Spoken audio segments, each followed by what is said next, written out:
হযরত আবু হুরায়রা রাদিয়াল্লাহু তাআলা আনহু হতে বর্ণিত, তিনি বলেন, রাসূলুল্লাহ সাল্লাল্লাহু আলাইহি সাল্লাম বলেছেন, নিশ্চয়ই মহান আল্লাহ কিয়ামতের দিন বলবেন, হে আদম সন্তান, আমি অসুস্থ হয়েছিলাম, তুমি আমাকে দেখতে আসোনি।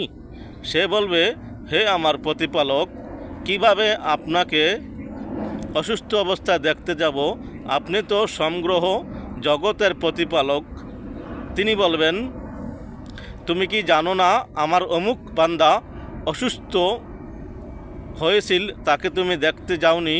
তুমি কি জানো না, তুমি যদি তাকে অসুস্থ অবস্থায় দেখতে যেতে, তবে তুমি আমাকে তার কাছে অবশ্যই দেখতে পেতে।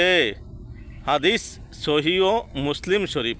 তাই আসুন আমরা অসুস্থ ব্যক্তিকে দেখতে যাই, আল্লাহ তাআলার সন্নিকট হয়ে যাই।